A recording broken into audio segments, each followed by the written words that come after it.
නමෝ තස් භගවතු අරහතෝ සම්මා සම්බුද්දස්ස නමෝ තස් භගවතු අරහතෝ සම්මා සම්බුද්දස්ස නමෝ තස් භගවතු අරහතෝ සම්මා සම්බුද්දස්ස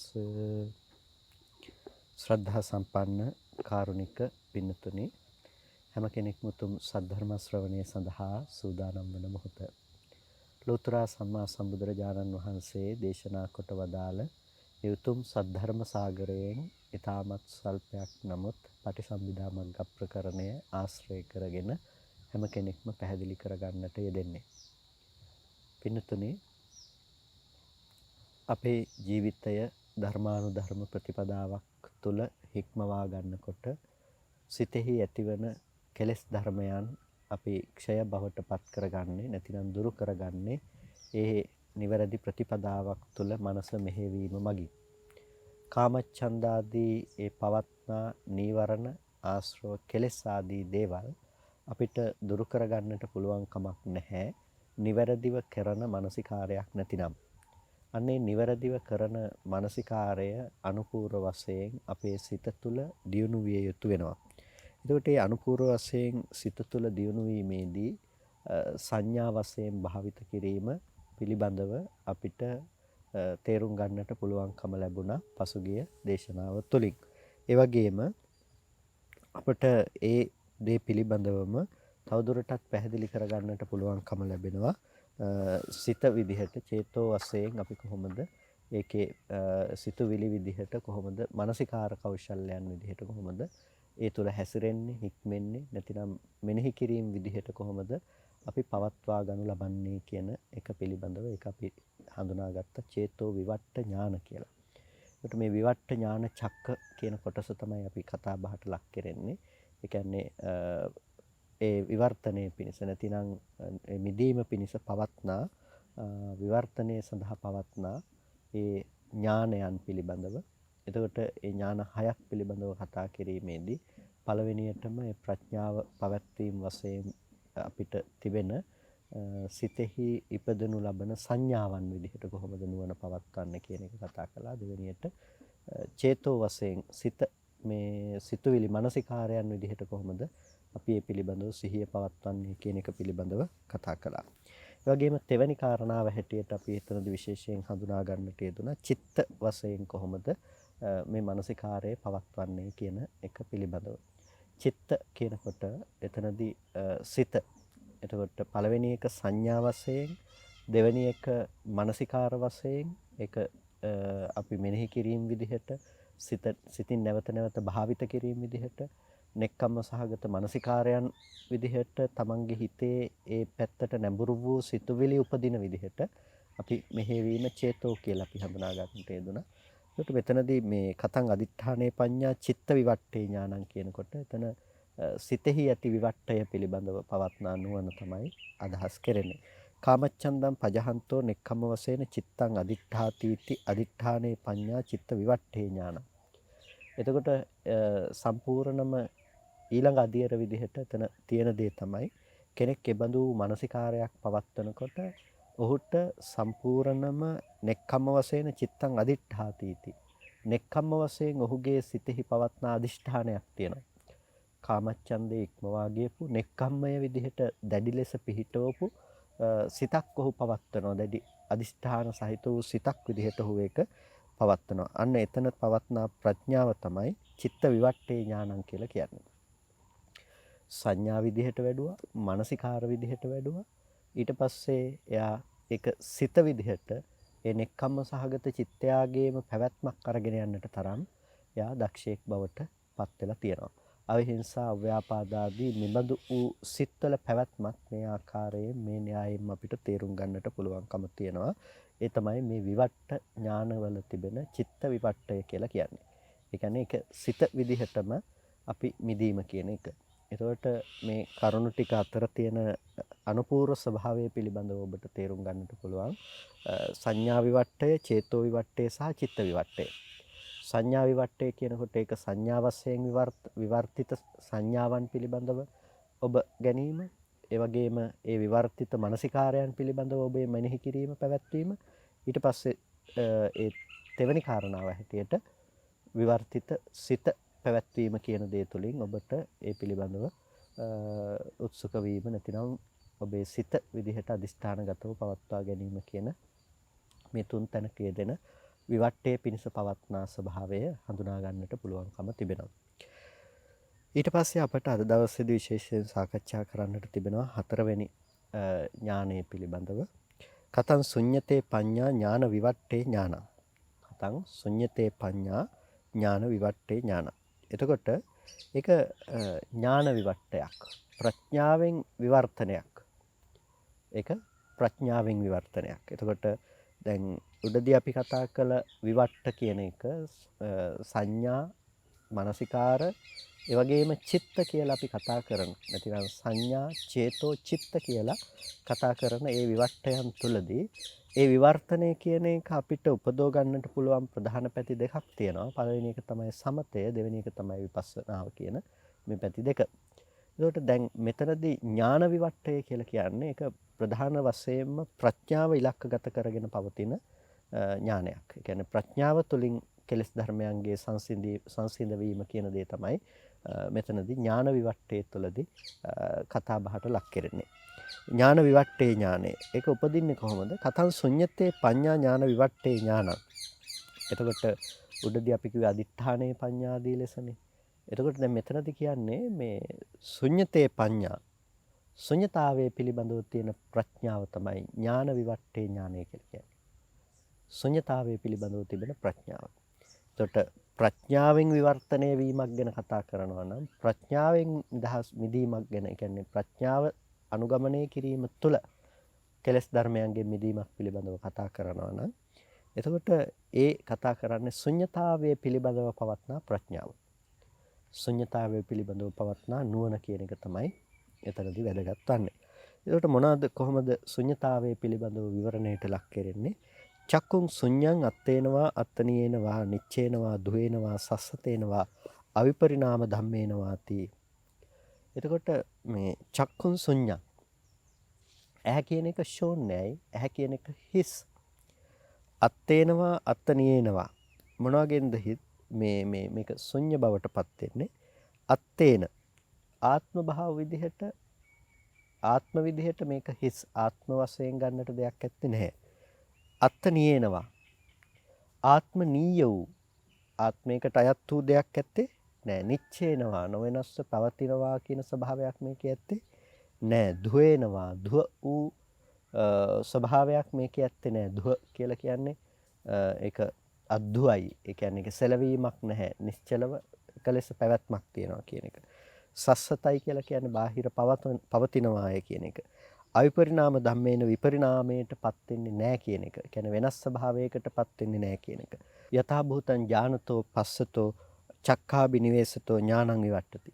එතකොට දැන් මොකකින්ද ශුන්‍යයි කියලා දැක්කේ? අර කියපු කරුණු ටිකෙන් අත්තේනවා අත්තනීයනවා නිච්චේනවා දුවේනවා සස්සතේනවා අවිපරිණාම ධම්මේනවා කියන මේ ආකාර ධර්මයේ ස්වභාවයන්ගෙන් මේ ඇහැ කියන එක ශුන්‍යයි. එතකොට ආත්ම විදිහට ශුන්‍යයි, ආත්ම භාවයට අයිති දෙයක් විදිහට ගත්තත් ශුන්‍යයි, නිත්‍ය විදිහට ගත්තත් නිත්‍ය භවෙන් හිස්, ඒ වගේම ධුව භවෙන් හිස්, ඒ වගේම සස්සත භවෙන් හිස්, අවිපරිණාම ධර්ම භවෙන් හිස් කියලා මේ ඇහැ පිළිබඳව එයා මානසිකාරයේ පවත්වන හිස් ස්වභාවය පිළිබඳව. ඒකට මේ ශාස්ත්‍රයේ කතා කෙරෙන, සම්භාවනාවට ලක් කෙරෙන, එහෙම නැතිනම් මේ ශාස්ත්‍රයේ නිර්වාණගාමිනී ප්‍රතිපදාවෙහිලා විමෝක්ෂයක් ලෙස සැලකෙන්නා වූ ශුන්්‍යතය කියන එක අපිට මෙතනදී අත්දකින්නට නැතිනම් අර්ථ ගැන්වීම පිළිබඳව අවබෝධයක් ඇති කරගන්නට පුළුවන්කම තිබෙනවා. ඒකට ඒ අර්ථ ගැන්වීම දිහා අපි මෙනෙහි කරලා බැලුවොත් මොන විදිහේ අර්ථ ගැන්වීමක්ද? බොහෝ අවස්ථාවලදී අපි ශුන්‍යයි කියනකොට හිතන්නට පෙළඹෙන්නේ මොකුත්ම නැහැ. ඒකේ ශූන්‍යයි, කිසිම දෙයක් නැති තැනක්. එහෙම නැතිනම් මොකකවත් විද්‍යමාන නොවන සියල්ලංගෙන්ම අවිද්‍යමාන වන ස්වභාවයක් කියලා. අර අරූපාවචර ධානයන්හි ගතියක් තියෙනවානේ. නත්ති කිංචි කියලා කිසිවක්ම නැහැයි කියලා ඇති කරගන්න ස්වභාවයක්. ඒකට අපි කියනවා ඒකේ නත්ති කිංචි කියලා. ඒ කියන්නේ මොකක්වත්ම නැහැ. ආකින්චඤ්ඤායතනෙහි ස්වභාවය මොකද්ද? නත්ති කිංචි. මේ ලෝකේ මොකක්වත්ම නැහැ. එතකොට මුකුත්ම නැතයයි අරමුණු කරමින් හිස් බවක් අරමුණු කරමින් කෙනෙක් ඒ මට්ටමේම සිත තබාගෙන ඒ මට්ටමේ වූ සමාපත්තියකට සමවදින්න පුළුවන් අයුරේ ධානයකුත් උත්පාදනය කරගෙන වාසය කිරීමක් තිබෙනවා. එතකොට එතනත් අරමුණු කරන්නේ හිස් බවක්. හැබැයි එතන අරමුණු කරන්නේ හිස් බව කියන එක ද්‍රව්‍යාත්මකව හෝ පවත්නා දෙයින් හිස් කියන ස්වභාවය. ද්‍රව්‍යාත්මකව හෝ එහෙම නැතිනම් අද්‍රව්‍යාත්මකව හෝ කිසිවක නොපැවැත්මක් මොකුත්ම නෑ නේද කියන තැනකින්. එතකොට ඒ ආකින්චඤ්ඤායතනය කියන එකේදී ඒක පිළිවෙලින් උපදව ගනු ලබන්නේ. ආකාශය අනන්තයි කියලා අවකාශය පිළිබඳව තිබෙන අනන්ත ස්වභාවය පිළිබඳව දකිනවා. එතකොට එයාට ද්‍රව්‍යාත්මකව පවතින කිසිම දෙයක පැවැත්මක් හම්බ වෙන්නේ නැහැ. එයාට හම්බෙන්නේ එකම අවකාශ ධාතුව විතරයි. එතකොට දහත් පරිච්ඡේද අවකාශාදී මේ තියෙන අවකාශ ධාතුව රූප කලාප දෙකක් අතරද පවතිනා වූ අවකාශ ධාතුව පිළිබඳව සිත තබන්නාට කිසිම දෙයක ගස්ගල් ආදී දෙයකවත් පැවැත්ම කියන දෙයක් ලැබෙන්නේ නැහැ. එයාට ලැබෙන්නේ එකම අවකාශ ධාතුව එහි තිබෙන අනන්ත ස්වභාවය පිළිබඳව පමණයි. එතකොට අනන්ත වූ අවකාශ ධාතුව පිළිබඳව කෙනෙක් අරමුණු කරනවා නම් ඒ අරමුණ පවතින්නේ විඥානයේ තිබෙන ඒ අනන්ත වූ අරමුණ ගැනීමෙහි තිබෙන ශක්තිය නිසානේ. නිසා විඥානයේ තිබෙන අනන්ත ස්වභාවය පිළිබඳව කෙනෙකුට උපදව ගන්නට පුළුවන්කම තිබෙනවා. එය භාවිත කිරීම තුළ විඥානය අනන්තයි කියන එක. ඊට පස්සේ අනන්ත වූ විඥාණයද හිස් දෙයක් ඒකත් නැතිව යන දෙයක් කියන එක පිළිබඳව කෙනෙකුට අරමුණු කර ගැනීමෙන් එයාට පේනවා නැති කිංචි ලෝකෙ කිසිවක්ම නැහැ. එතකොට ලෝකෙ කිසිවක්ම නැහැ නැති කිංචි කියන තැනට හිතපත් කරගත්තාම මොකුත්ම නැහැ කියලා ලෝකය පිළිබඳව අවබෝධයක් ඇති වෙන තැනට එයාගේ හිත ගත්තාම එතන තියෙනවා අපි අද ලෝකෙ බොහෝ දෙනෙක් හඳුනාගත්තේ ශුන්‍යතාවය.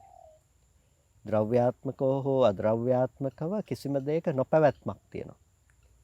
එතකොට මේ පරම ශුන්‍යතාවය කියලා මිනිස්සු හඳුනාගෙන එතෙන්ට යන්න තමයි උත්සාහවත් වෙන්නේ.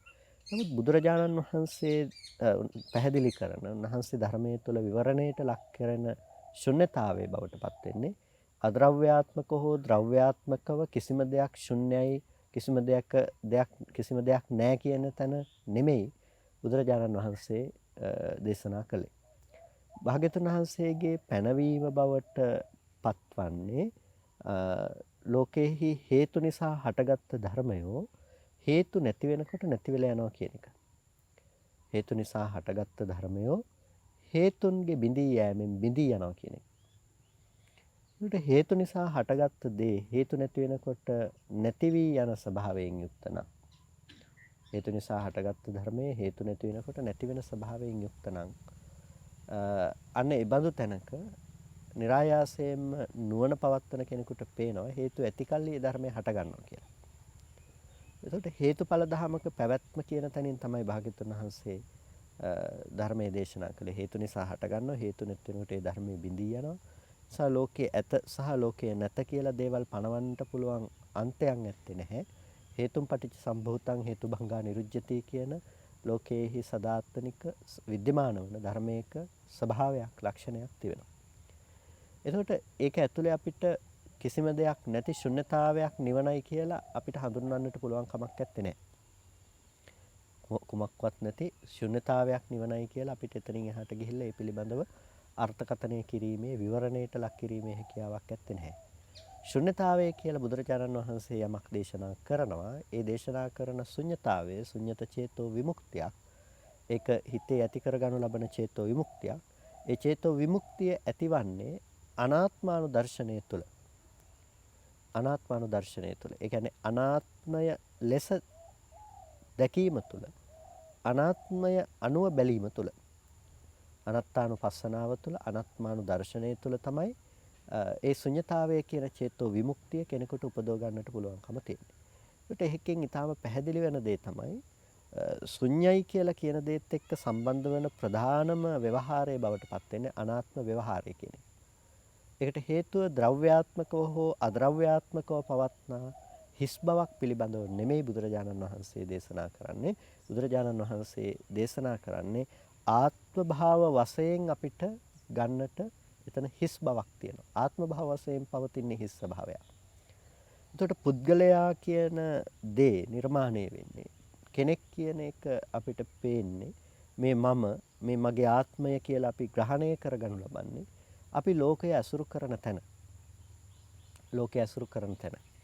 ඇහැට රූපයක් පේනකොට ඒ රූපේ බාහිර තිබෙන බවට හසුවීමත් එක්කම ඒ රූපේ දකින පුද්ගලයා මේ පැත්තේ ඉන්නවා.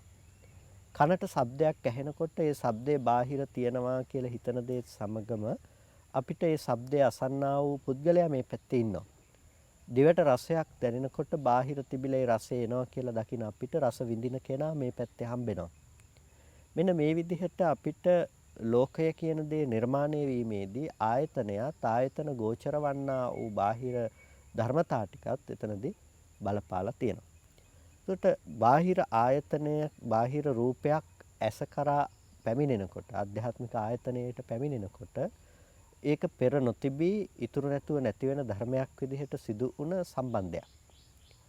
එහෙම සම්බන්ධයක් තිබිලා ඒක පෙර නොතිබී හටගෙන ඉතුරු නැතුව නැති වෙලා ගියාට එහි Nirodhe පිළිබඳව නොදන්නා ලෝකෙට ඒ දැකපු දේ පිළිබඳව නිමිති ඉතුරු වෙනවා. නිමිති ඉතුරු වෙනකොට එළියේ රූපේ තියෙනවා. ඒ කියන්නේ රූපේ දැනගත්ත කොටස මමයයි කියලා හිතන කමක් තියෙනවා. ඒ නිසා තමායයි කියලා හිතන පැත්ත සහ තමාගේ නොවන දේ දැකීමට අපිට හැකියාවක් අද අවිද්‍යාව ඇතුලේ නිර්මාණය වෙලා තියෙනවා. අන්න එහෙම ජීවත් වෙන ලෝකෙට භාග්‍යතුන් වහන්සේ දේශනා කරනවා ඇස ශුන්‍යයි. ඇස කියන එක හිස්. ඇහැ මොන වගේද හිස්? අත්තේනවා අත්නියනවා. ඇහැ කියන එක ආත්ම භාව වශයෙන් හිස් දෙයක්. ඇහැ කියන එක ආත්මයක් විසින් මෙහෙවනු ලබන ආත්මයකට අයිති දෙයක් තියෙන දෙයක්ුත් නෙමෙයි. ඇහැ කියලා කියන්නේ පරම ශූන්‍යත්වයෙන් යුක්තයි. මොන ශූන්‍යත්වයෙන් දෙක යුක්ත? අත්තේනවා අත්නියනවා. ඇහැ ආත්ම භාව වශයෙන් හිස්. ඇහැ කියන එක අරගෙන බැලුවොත් ඒක ඇතුලේ ආත්මයක් නැහැ. ඒක ඇතුලේ ආත්මයක් නැහැ. ඇයි ආත්මයක් නැත්තේ? ආත්මයක් තියෙනවා නම් ඒක එක දිගට පවතින Tamanට අවශ්‍ය විදිහට පවත්වා ගන්නට හැකියාවක් තියෙන්නට ඕනේ. ඇහැ කියන එක එහෙම ලක්ෂණයක් ඇත්තේ නැහැ. Tamanට ඕන විදිහට තියාගන්න පුළුවන් කමකුත් නැහැ. ඒ වගේම ඇහැ කියන එකට Tamanට ඕන විදිහට නොවෙනස්ව තියාගන්න පුළුවන් කමකුත් නැත්තේ නෑ. ඒ ඇහි තිබෙන අනාත්ම ස්වභාවය නිසා. ඇහැ ඉපදුනේ හේතු ටිකක් නම් හේතු ටිකට ඕන විදිහට තමයි ඇහැ ඉපදුනේ. අපිට හිතුණාය කියලා ඕන විදිහට ඇහැ හදාගන්න පුළුවන් කමක් නැත්තේ නෑ. ආත්ම භාවයක තියෙන ලක්ෂණය තමයි ඒක තමානම් ඒක තමාගෙනම් Tamanට අවශ්‍ය පරිදි හසුරව ගන්නට පුළුවන්කම තියෙනවා. ඇහැ කියන එක තමන්නම් තමාගෙනම් Tamanට අවශ්‍ය පරිදි එය හසුරව ගන්නට පුළුවන්කම තියෙනවා. ඒකනේ ඇහි ස්වභාවය විය යුත්තේ. එතකොට දැන් ඔබට පුළුවන් කමක් නැහනේ ඔබට මේ පරිසරයේ තියෙන සියුම් රූප දකින්න බෑ කියලා ඔබේ ඇහැ සියුම් කරගෙන ඒවා දකින්න. ඔබ යම් මට්ටමක හේතු ටිකක් නිසා නම් හේතු ටිකක් සකස් කර ගැනීම නිසා නම් මේ මට්ටමේ රූප පෙනෙන්නේ. පෙනෙන මට්ටමේ රූප ඔබට බලාගෙන ඉන්න සිද්ධ වෙනවා මිසක ඔබට පුළුවන් කමක් නැහැ අවශ්‍ය පරිදි ඇහැ සකස් කරගෙන රූප බලන්න. ඒකේ ආත්මයක් නොවන නිසා ඇහැ කියන එක ආරම්භය ආත්මයක් නැහැ. ඒ වගේම ආත්මනීය ස්වභාවයකුත් නැහැ. ඔබට සැපසහගත රූප විතරක්ම ඔකට පේන විදිහට හදාගෙන තියාගන්න පුළුවන් කමක් එහෙම නැත්තේ නෑ. ඔක ආත්මයකට අයිති ස්වභාවයක් ඇත්තෙත් නෑ. ඒ වගේම ඇහි තියෙන යථාර්ථය තමයි යථාභූත ස්වභාවය තමයි එතන නিত্য ස්වභාවයක් නෑ. නিত্য භවෙන් ශුන්‍යයි. නিত্য භවෙන් ශුන්‍යයි කියලා කිව්වේ එක ඇහැකට රූප දෙකක් දකින්න පුළුවන් කමක් නැත්තේ නෑ. එක ප්‍රසාද රූපයකට රූපායතන දෙකක් ගෝචර කරගන්නවා කියන එක වෙන්නේ නැහැ. එක රූපායතනයයි ගෝචර කරගන්නේ. ඒ රූපායතනයේ බිඳීමත් මේ ප්‍රසාදයේ නැති වීමත් දෙකම එකට සිද්ධ වෙන්නේ. ආපහු අලුතෙන් තමයි ප්‍රසාද රූප ටිකක් උපදින්නේ. ප්‍රසාද රූප ටික උපදිනකොට ඉපදුණු ප්‍රසාද රූපයට අලුතෙන් තමයි වර්ණ සටහනක් ආපාතහගම වෙන්නේ, පතිත වෙන්නේ. එතකොට ඒ කලින් තිබුණු ඇහැ නෙමෙයි, ආවේ කලින් තිබුණු රූපය නෙමෙයි. ඒ නිසා ඇහැ කියන එක අනිත්‍යයි. අනිත්‍යයි කියන එක ඇතුළේ තියෙනවා නිට්ටමය ස්වභාවයෙන් හිස්. නිට්ටමය ලක්ෂණයක ඇස්සේ ඇත්තේ නැහැ. ඇහැක් නැහැ කියලා නෙමෙයි කියන්නේ. ඇහැ නම් වූ දෙයක් නැහැ කියන එක නෙමෙයි මේ කියන්නේ.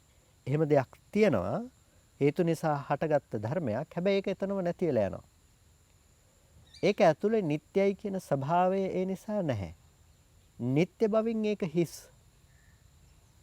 නිට්ටය බවින් ඒක හිස්. එතකොට දුව බවින් ඒක හිස්. නොවෙනස්ව නිශ්චලව පවතිනවා කියන ඇහැ තියෙනවා. ඇහැ තියෙනකොට අපි අර කණ්ණාඩිය තියෙනවා. කණ්ණාඩියට රූප ඡායාව ඕනෑ තරම් පතිත වෙනවා කියලා හිතාගෙන ඉන්නවා වගේ ඇහැ තියෙනවා. තියෙන ඇහැට ඕනෑ තරම් රූප සටහන් පතිත වෙනවා කියලා වගේ හිතන ස්වභාවයක් වගේ දෙයක් මේක ඇතුලේ ඇත්තේ නැහැ. ඒක සිද්ධ වෙන්නේ හැම වෙලාවකදීම මොහොතින් මොහොත මේක හටගෙන නිරුද්ධ වෙන ස්වභාවයෙන් යුක්තයි. ඒ වගේම අශාස්වතයි. නොවෙනස් එළිය තියනවා එහෙම නෙමෙයි. මොහොතට ඉපදිලා මොහොතට නිරුද්ධ වෙලා යනවා. විපරිණාමයටපත් වෙනවා. හටගත් ඇහෙත් හට ගැනීමේ ඉඳලා භංගය දක්වාම වෙනස් වෙන ස්වභාවයක් තියෙනවා. විපරිණාමයක් තියෙනවා. එතකොට මෙන්න මේ ආකාරයට අපිට ඇහැ පිළිබඳව තේරුම් ගන්නකොට අපිට ලෝකය ගොඩනැගුණු තැන දකින්න පුළුවන් ගස්ගල් ගෙවල් දොරවල් මිනිස්සුયો ඉන්නවා කියලා අපිට ලෝකය කියලා ගොඩනැගුණු තැන ඔබට පේනවා රූපායතනයක් විදිහට වර්ණ රූපේහි ආපාතාගමයක් ප්‍රසාද රූපයක් විදිහට ඇහි කෘත්‍යයක් මේ කිසිම තැනක ආත්ම භාව ආත්ම වලට අයිති දේවල් නিত্য ඒ වගේම දුව සාස්වත අවිපරිණාම ධර්මයන් ඇත්තේ නැහැ. මේ සියල්ලම ශුන්‍යයි කියලා දකින්න. ඒකට මේ ශුන්‍යතාවය ගැන කතා කරන්නේ අර දේවල් මේක ඇතුලේ නැහැ කියන එක.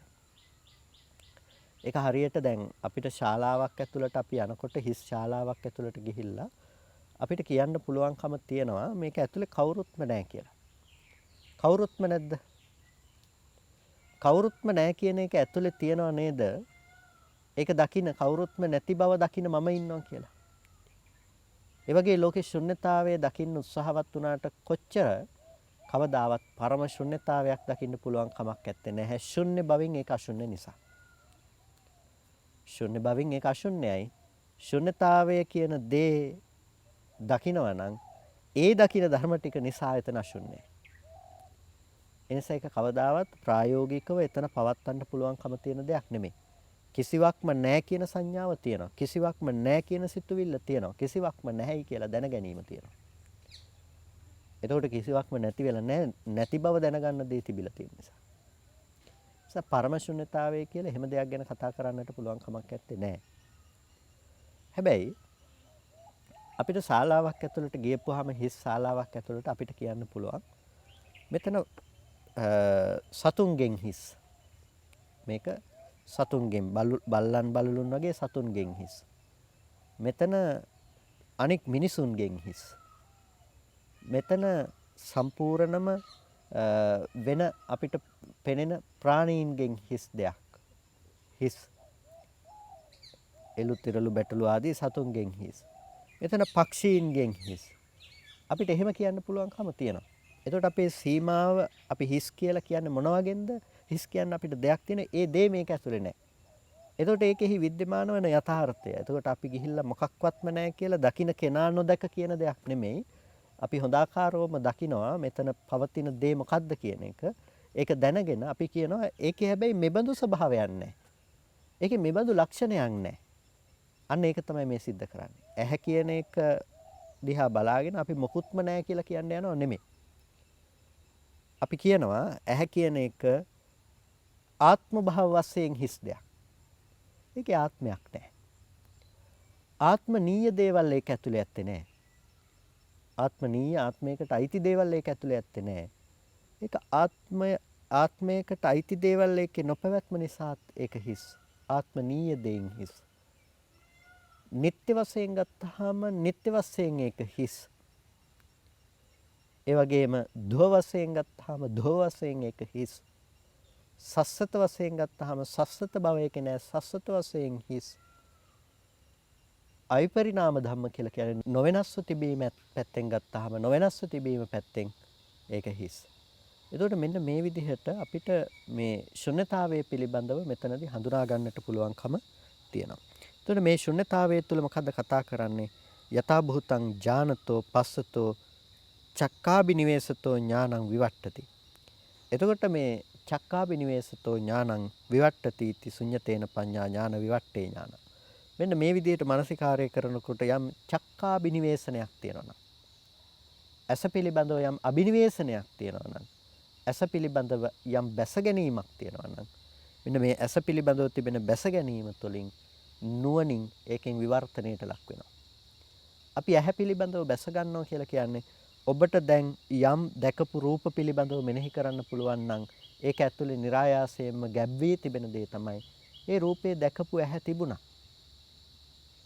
ඒ රූපේ දැකපු ඇහැ නොවෙනස්ව තිබුණා. ඔබට ඒ රූපය දැකපු කෙනා, ඒ රූපේ දැකපු බව, ඒ රූපේ දැකපු අයිතිකාරයා මේ පැත්තේ ඉන්නවා. මම තමයි දැක්කේ රූපේ. මම කියන එක ඔබට සම්පූර්ණම ඇහැ පැත්තෙන් නිර්මාණය වෙලා ඇහැ පැත්තෙන් පැවැත්මක් විදිහට ඔබට මම කියන එක හසු වෙලා තියෙනවා. එතකොට ඒ චක්කාබි නිවේෂණයක් එතන තියෙන්නේ. චක්කාබි නිවේෂණය කියන එකෙන් හිත නිදහස් කරන්නට පුළුවන්කම තියෙනවා. මොකක් බැලීම තුළද? මෙන්න මේ ප්‍රඥාව දියුණු කිරීම තුළ.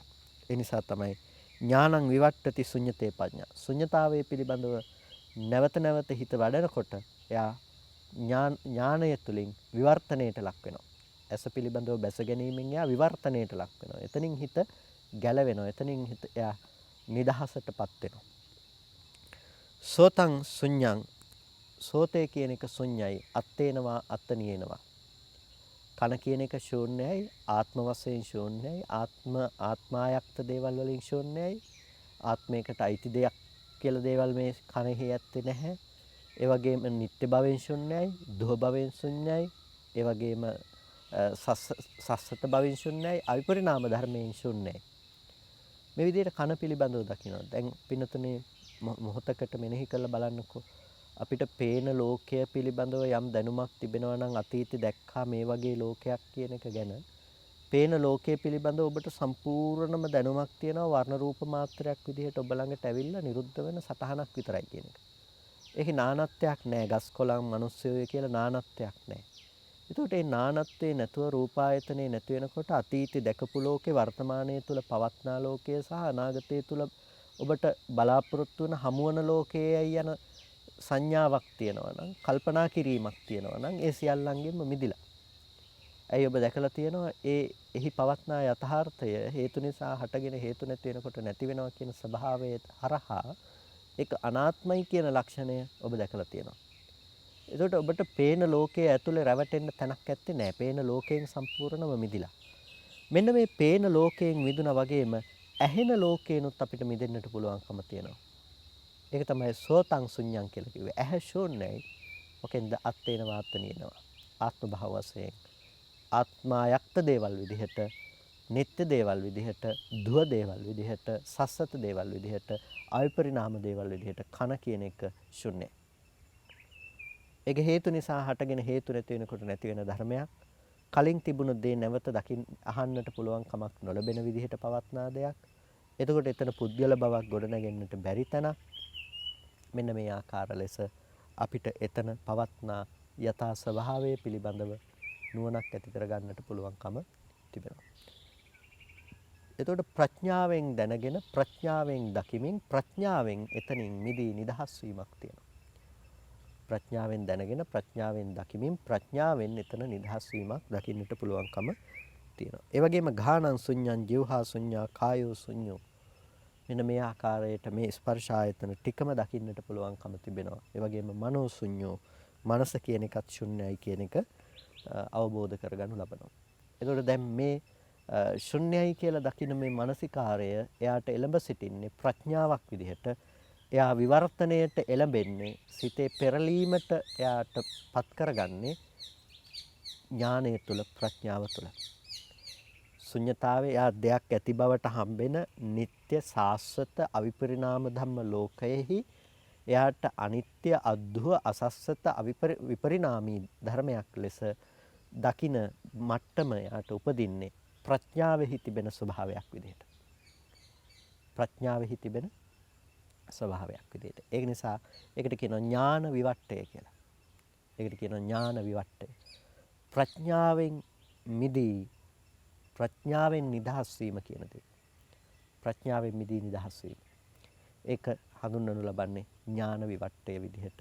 ඥානය තුළින් ප්‍රඥාව අවබෝධය තුළින් නැතිනම් නුවණ තුළින් අවබෝධ කරගෙන ඒකෙන් ඇති කරගනු ලබන විමුක්තියක් විදිහටයි මෙතනදී සැලකෙන්නේ.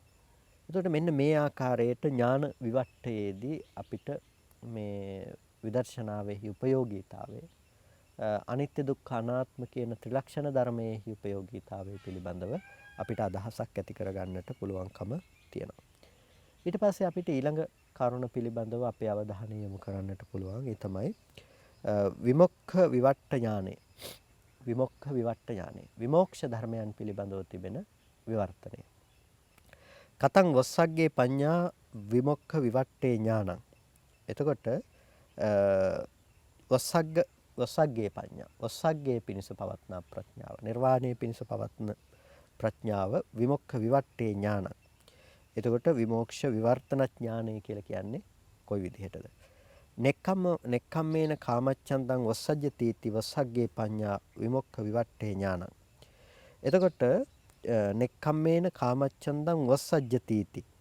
එතකොට මේ වස්සජ්ජනේ නැතිනම් හැර දැමීම කියන එක. එතකොට නෙක්ඛම්මේන කාමච්ඡන්දං නෙක්ඛම්මේ විසින් කාමච්ඡන්දය වස්සජ්ජති වස්සග්ගේ පඤ්ඤා විමුක්ඛ විවට්ටේ ඥානං විමෝක්ෂ විවර්තනය කියලා කියනවා. දැන් අපි උඩදී කතා කළා සංඥා චේතෝ චිත්ත විවර්තනයන් පිළිබඳව.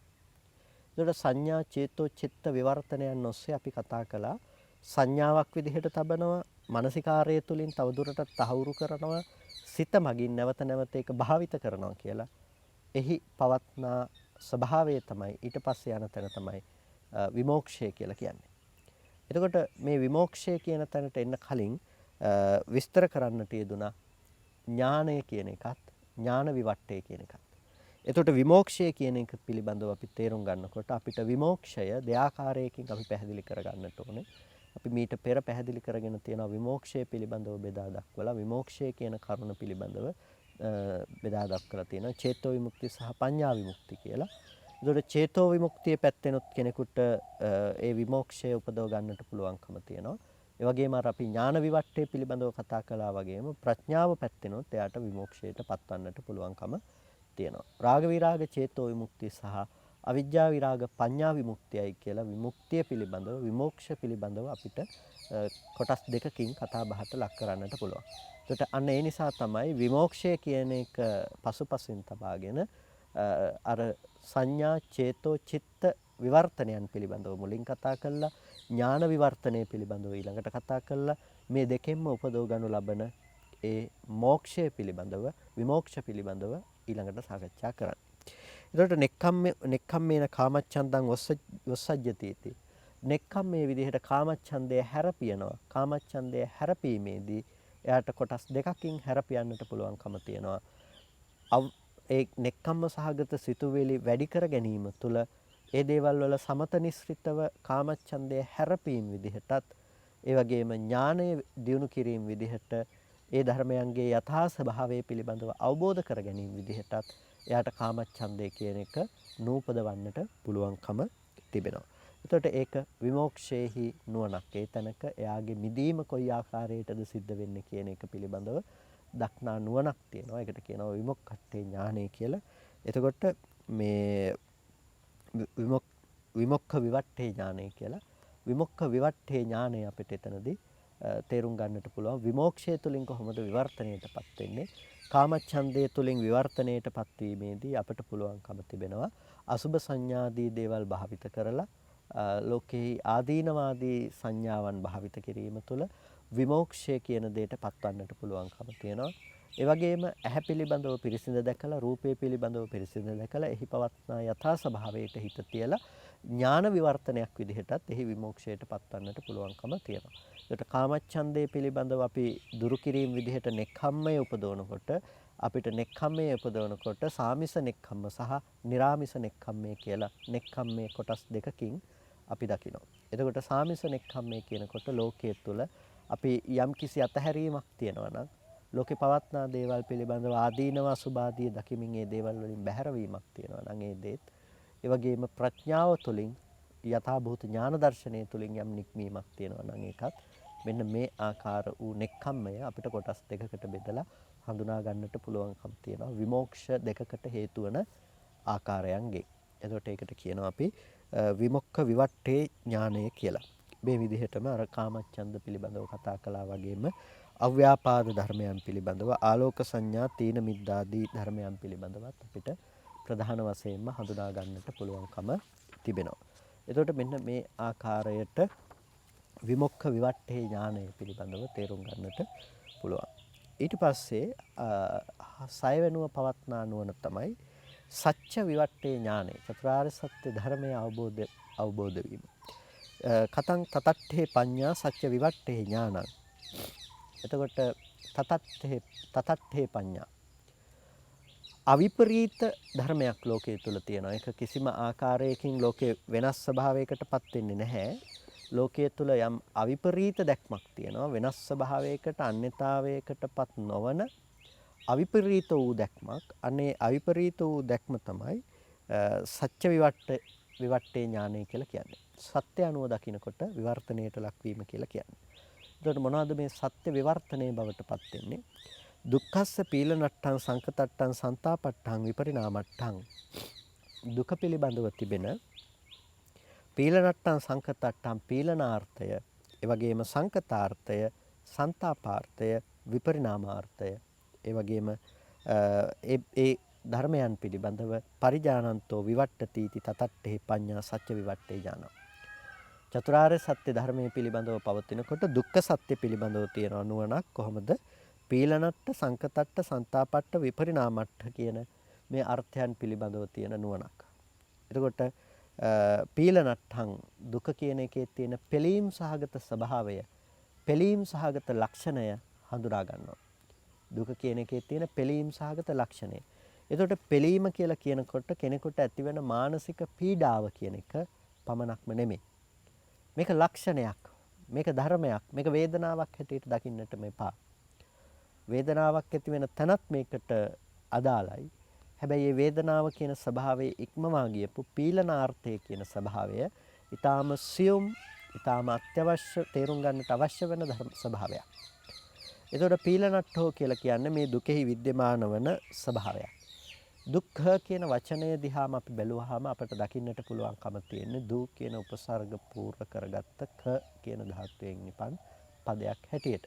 එතකොට මේ දුක්ඛ කියන පදය තුලදී අපිට ඒ දු කියන පදය තුලින් නින්දිතාර්ථයේ යෙදෙන පදයක් විදිහට පහත්යයි සම්මතාර්ථයේ යෙදෙන පදයක් විදිහටත් ක කියන පදයෙන් ක්ෂය වීම කියන දේ අර්ථ දැක්වීම විදිහටත් අපට හඳුනා ගන්නට පුළුවන්. එතකොට මේ දුක්ඛ කියලා කියන්නේම පහත් වූ ක්ෂයව යන ස්වභාවය පිළිබඳව හඳුන්වන්නා වූ පදයක්. එක අර්ථයක් දිහා අපි බැලුවාම අපිට දෙන්නට පුළුවන් අර්ථකථනයක් තමයි මේක පහත් වූ ක්ෂයවන අර්ථයේහි පහත් වූ ක්ෂයවන දෙයක් පිළිබඳව කතා කිරීම. එතකොට මේ පහත් වූ ක්ෂයවන දෙයක් කියලා කියන්නේ ස්වායක්ත තමාට අයිති නොවන ආත්ම භාව විදිහට නොපවතින හටගෙන ඉතුරු නැතුව නැති වෙලා යන ඒබඳු ස්වභාවයේ ධර්මයන් හඳුන්වන්නට පුළුවන්කම තියෙනවා පීලනාර්ථය කියලා. ඒ පීලනාර්ථය කියලා කියන්නේ ඒ ධර්මයන්ගේ තිබෙන ස්වභාවයක් ඒක. පෙලීම කියන දේ. ඒක පෙළෙනවා. ඉපදුණු ධර්මය සෑම වෙලාවකදීම පෙළෙනවා. ගත වෙන මොහොතක් ගන්න ඒකේ බිඳීම කරා ලං වෙනවා. භංගය කරා ලං වෙනවා. එතකොට උත්පාදයේ ඉඳලා ඒ භංගය දක්වා තියෙන ස්ථිතියේදී එහි පෙලීම් ලක්ෂණය තියෙනවා. ඒ පෙලීම් ලක්ෂණයේ සහිතව මෙය භංගයේහි බිඳී යන ස්වභාවයෙන් යුක්තයි. ඒක තමයි මේ ධර්මයන්ගේ තිබෙන ස්වභාවය. උත්පාදය සහ භංගය කියන මේ ලක්ෂණය මෙහි පවත්නා ස්වභාවය. එතකොට ලෝකෙ විද්‍යමාන වන යම් ධර්මයක හේතු නිසා හටගන්න ස්වභාවයක් තියෙනවා නම් ඒ හේතු නිසා හටගන්න සෑම ධර්මයකම විද්‍යමාන ලක්ෂණයක් තමයි පීලනය කියලා කියන්නේ. පෙලීම කියලා කියන්නේ. ඒ පෙලීම කියන එක අපි හිතින් මානසිකව ඇති කරගන්න පෙලීම මට මේ දේවල් නැති වෙනවා මට දුකයි කියන තැනින් ඇති කරගන්න පෙලීමක් විදිහට දකින්න එපා. මේක ලක්ෂණ විදිහට තේරුම් ගත යුත්තක් මිසක වේදනාවක් විදිහට තේරුම් ගත යුත්තක් නෙමෙයි. ලක්ෂණ විදිහට තේරුම් ගත යුත්තක් මිසක වේදනාවක් විදිහට නෙමෙයි මේක තේරුම් ගන්නට තියෙන්නේ. එතකොට ලක්ෂණ විදිහට තේරුම් ගන්න නැතිව අපි වේදනාවක් විදිහට විතරක් අල්ලගත්තොත් අපි මේකේ නිවැරදිම අර්ථය ග්‍රහණය කළා වෙන්නේ නැහැ. එතකොට අපි දුකයි කියලා හැමදාම අර වේදනාත්මක දෙයක් පිළිබඳව විතරක් අපි අදහස් කරගෙන ඒ පිළිබඳව විතරක් අපි සිත පවත්වමින් සිටියා වෙනවා. නිවැරදි අවබෝධයක් අපිට ඒ තුළ ගොනු වෙන්නේ. එතකොට අපි නිවැරදි අවබෝධයක් ගොනු කර ගැනීම පිළිබඳව කතා කළොත් අපිට මෙතනදී දකින්නට අවශ්‍යයි ලක්ෂණ විදිහට අපි කොහොමද ඒක දකින්නේ කියන එක. ඒ කියන්නේ පීලණය කියන එක දුකෙහි विद्यमान වන ලක්ෂණයක්. ඒ කියන්නේ අර පහත් ක්ෂයවන ධර්මයක विद्यमान වන ලක්ෂණයක්. යම් ධර්මයක් හේතු නිසා සකස්ව යනවා නම් හේතු නිසා හටගෙන හේතු නැති වෙනකොට නැතිවෙන ඒ ධර්මයන්ගේ ඒ හේතු වල තියෙන පිළීම් සහගත ස්වභාවයක්. ඒකට නිශ්චිතව පවත්වාගත නොහැකි අර අපි මැරෙන්න කැමති නෑ වගේ ඒ ධර්මයේ තුල තියෙන පීලන ස්වභාවයක්. එහි භංගය ඊළඟ මොහොත සිද්ධ වෙන බවත් එක්ක. අන්න ඒ නිසා තමයි ඒක පීලනාර්ථයයි කියලා කියන්නේ. පිළීම් සහගත ස්වභාවය. පිළීම් සහගත ස්වභාවය නිසා තමයි දුක්ඛ ලක්ෂණයක් බවට පත් වෙන්නේ. ඒකම තවදුරටත් තහවුරු කිරීමක් විදිහට තමයි සංකතය කියලා කියන්නේ. සංකතට්ඨෝ සංකතාර්ථේහි विद्यमान වන දුක්ඛ ලක්ෂණය සංකතයි. සංකතයි කියලා කියන්නේ පච්චේහි සංකරීයන්ති इति. ප්‍රත්‍යයන් මගින් සකස් කරනවා කියන එක නිසා තමයි සංකතයි කියලා කියන්නේ. ප්‍රත්‍ය මගින් සකස් කරන දෙයක विद्यमान වන ලක්ෂණය තමයි පීලණය කියලා කියන්නේ. ප්‍රත්‍ය විසින් සකස් කරන බව තමයි සංකත බව කියලා කියන්නේ. මෙන්න මේ සංකත බව දුක්ඛ ලක්ෂණයක්. මේ සංකත බව දුක්ඛ ලක්ෂණයක්. සංකත බව කියන එක දුකෙහි विद्यमान ස්වභාවයක්. දුකෙහි विद्यमान ස්වરૂපයක්. මේ සංකත ස්වභාවය කියන එක. එතකොට මේ සංකත ස්වභාවය පිළිබඳව අපි තේරුම් ගන්නකොට අපිට එතන තේරුම් ගන්න මොකද්ද? දුකෙහි තියෙන ස්වභාවය පිළිබඳව. ඒ වගේම සංతాපාර්ථය, තැවීම සහගත තාපන ස්වභාවය, තේජෝගුණිකත්වය මේ ආදී සියල්ලම ඇතුළත් වෙන්නේ සංతాප ස්වභාවයට. ඒ වගේම එහි ඇතිවෙන විපරිණාමය, මුහුකුරා යම සමග ඇතිවෙන විපරිණාමය කියන එක. එතකොට මෙන්න මේ ලක්ෂණය विद्यमान වෙන්නේ හේතු නිසා හටගත්ත ධර්මයක තමයි මේ ටික ඔක්කොම विद्यमान වෙන්නේ. එතකොට මට හරි දුකයි කියන ඝණයක් ගන්න එපා, එකතුවක් ගන්නට එපා දුක කියලා අපි විග්‍රහ කරගන්න තැනක. එතන ඔබ ගත යුතු වෙන්නේ එකම තැනක්. ඒ තමයි කෙටියෙන් ඔබට සංග්‍රහ කොට ගන්නට සිද්ධ වෙනවා. එතන विद्यमान වන යථාර්ථය නම් ඒකකයක් තුල, එක මොහොතක, එක සිතක් තුල विद्यमान වන එක සිතක් තුල මෙන්න මේ ලක්ෂණ ටික තියෙනවා. පීලනාර්ථ, සංකතාර්ථ, සංతాපාර්ථ, විපරිණාමාර්ථ කියන මේ ලක්ෂණ ටික.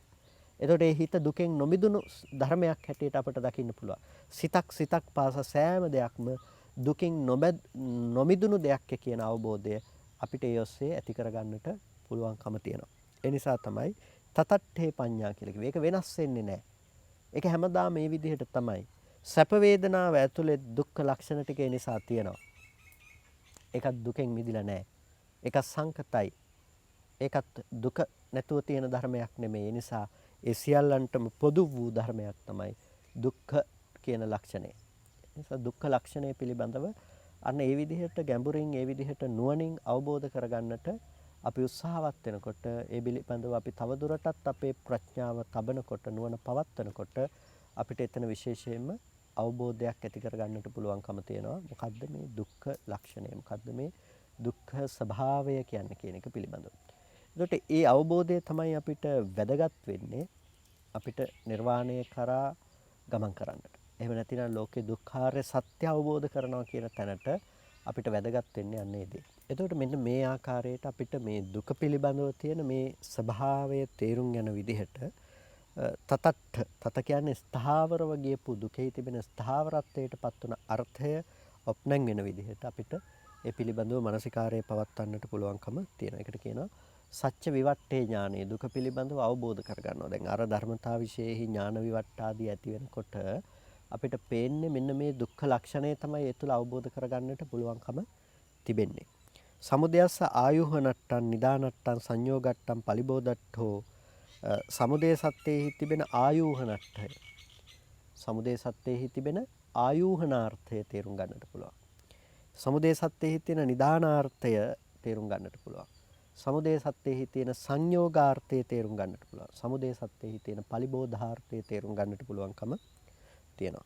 ආයුහනාර්ථය කියලා කියන්නේ සමුදය සත්‍යයෙහි තිබෙන ආයුහනාර්ථය. ආයුහණය කියලා කියන්නේ රැස් කර ගන්නවා කියන ස්වභාවය. එතකොට සමුදය කියන එක හැම වෙලාවකදීම රැස් කර ගැනීම ස්වභාවයෙන් යුක්තයි.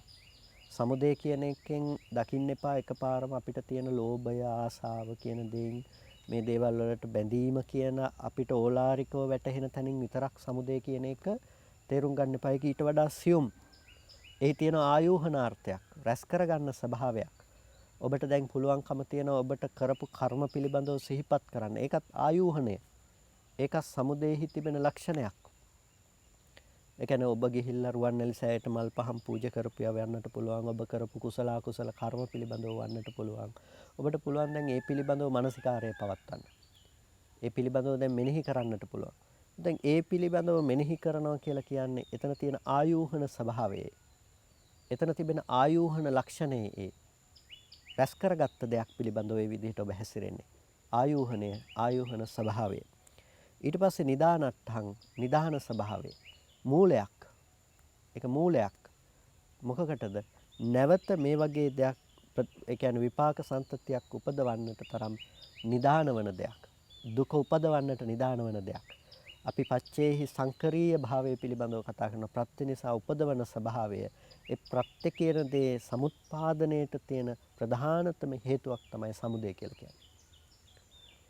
ප්‍රත්‍ය සමவாய කියන දෙයට තියෙන ප්‍රධානම හේතුවක් සමුදය. සමුදය සත්‍යයි කියනකොට තණ්හාව නැත්තම් මේ කිසිම ධර්මයක හට ගැනීමක් සිද්ධ වෙන්නේ නැහැ.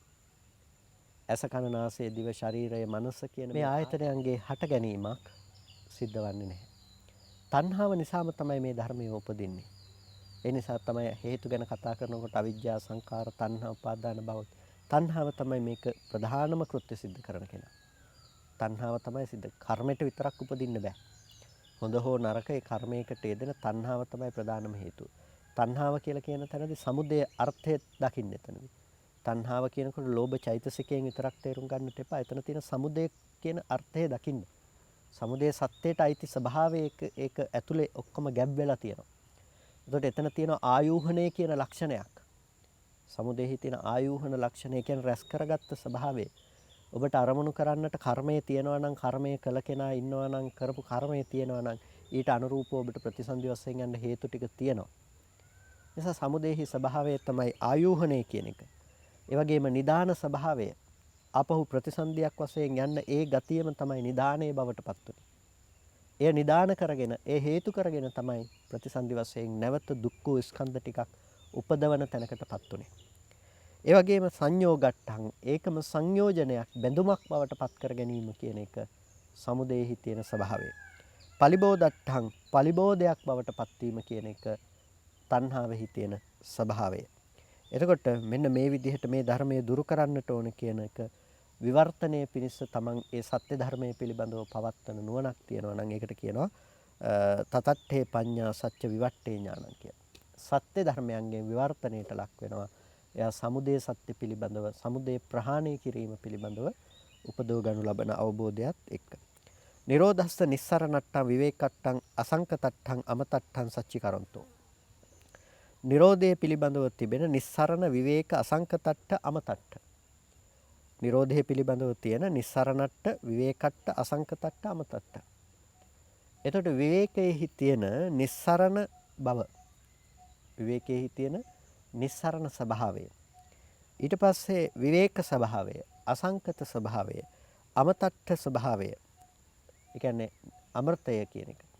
එතකොට මෙන්න මේ ආදී ඒ Nirodhehi විද්‍යමාන වන ස්වභාව ලක්ෂණය පිළිබඳව එයා සාක්ෂාත් කරමින් කාමාදී ධර්මයන්ගෙන් සිදුවන නිස්සරණය පිළිබඳව ඒ වගේම කාමයන්ගෙන් ඒ නික්මී ලබාගත් විවේකයේ පිළිබඳව ඒ වගේම හේතු නිසා සකස් නොවූ ධර්මයක් විදිහටත් අමෘතමය ධර්මයක් ඒ වගේම මරණාදී දුක නැති දෙයක් හැටියටත් එයා සාක්ෂාත් කරමින් එයා ඒ නිර්වාණය පිළිබඳව පවත්නා නුවණක් තියෙනවා. ඒකටත් කියනවා සත්‍ය විවට්ටේ ඥානය කියලා. මාර්ග සත්‍යයේ තිබෙන නෛර්යානික ස්වභාවය, හේතු ස්වභාවය, දර්ශන ස්වභාවය සහ අධිපති ස්වභාවය පිළිබඳව දකිමින් එය භාවිත කිරීම පිණිස උත්සුක වීම තියෙනවා.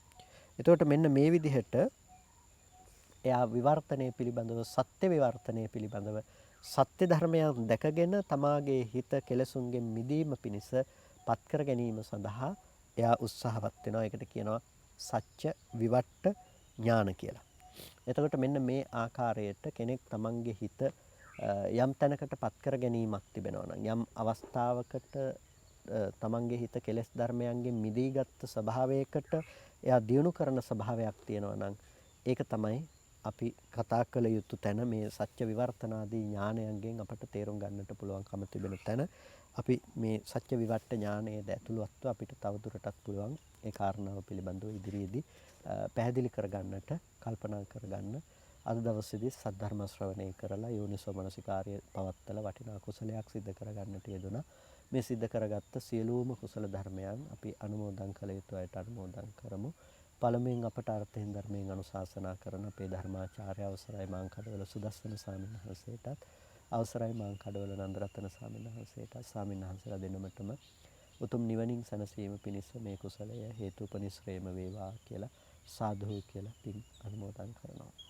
ඒ වගේම අද දවසේදී මේ ධර්මදේශනාමය කුසල ධර්මයන් මගින් සිද්ධ කරගත්ත සියලු කුසල් අපි අනුමෝදන් කළ යුතු අයට අනුමෝදන් කරමු. පළමුවෙන් සියලු දෙවියෝ මේ පින් සතුටින් සාදුනාදයෙන් අනුමෝදන් වූ ලබත්වා.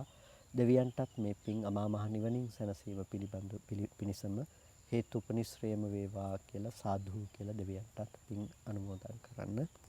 ඒ වගේම අද ධර්මදේශනාවෙහි දායකත්වයෙන් කටයුතු කරනවා විශ්‍රාමික ගුරු මාතාවක් වන ලීනා ලියනගේ මෑණියන් විශ්‍රාමික ගුරු උපදේශක ආනන්ද ජයතිලක කියන පින්වත් දෙපළ විසින් ඒ පින්වත් දෙපළ බලාපොරොත්තු වෙනවා දෙපාර්ශවයේම මියගිය ඥාතීන්ට පුණ්‍ය අනුමෝදනා කරන්නට කේමා ලියනගේ සොහොයුරියට චන්න කටුවාවල සොහොයුරානන්ට කාන්ති ලියනගේ සොහොයුරට දුශාන්ත නගේරා ඥාති පුතණුවන්ට පුණ්‍ය අනුමෝදනා කරන්නට බලාපොරොත්තු වෙනවා. ඒ නම් සඳහන් කරන්නට යෙදුණු ඥාතීන් ඇතුළත් වර්ග පරම්පරානුයාත මෙලෝ හෝ පරලෝ වශයෙන් සාංශාරික වශයෙන් මේ ගිහිල්ලා යම් ඥාතිවරයෙක් පින් බලාපොරොත්තු වෙනවා නම් සෑම සිළු ඥාති වර්ගයාම මේ පින තමන් කළ පිනක් මෙන් සතුටින් සාදුනාදයෙන් අනුමෝදන් වනු ලබත්වා. ඒ ඥාතීන්ට අමා මහ නිවනින් සැනසීම පිණිසම මේ කුසලයේ හේතුපනිශ්‍රේම වේවා කියලා සාදු කියලා ඥාතීන්ටත් පින් අනුමෝදන් කරන්න. ඒ වගේම බලාපොරොත්තු වෙනවා ආශිර්වාද කරන්නට ලසන්ත රොද්රිගෝ ප්‍රගීත් බණ්ඩාර වාසල කියන බෑනාවරුන්ටත් ඒ වගේම තිලංකා පියුමි කියන දියණිවරන්ට ඇලෙක්සි නුගේරා පුතණුවන්ටත් විනුක්ක බිපුන් හිමන්සි ජනිරු මෙනුක්ක කියන මුණුපුරු මිනිපිරියන්ටත් ඉගෙනීම් කටයුතු සාර්ථක වේවායි සෙත් ප්‍රාර්ථනා කරන්නට බලාපොරොත්තු වෙනවා. ඒ ධර්මනුපුරන් ඇතුළු සෑම සිළු දෙනාටමත් දායකත්වයෙන් කටයුතු කරන විශ්‍රාමික ගුරු ලියනගේ මෑණියන්ට විශ්‍රාමික ගුරු උපදේශක ආනන්ද ජයතිලක පින්වත් මහත්මයා ඇතුළු පින්වත් දෙපළටත් ධර්ම ශ්‍රවණය කළ ඔබ සෑම සිළු දෙනාටත් නිදුක් නිරෝගී සුවපත් බව චිරජීවන සම්පන්නිය සලසාගෙන අමා මහ නිවනින් සැනසෙන්නටමත් මේ සියලු කුසලය හේතුපනිශ්‍රේම වේවා කියලා සාදු කියලා පින් අනුමෝදන් වන්න. හැම දිනාටම තෙරුවන් සරණයි.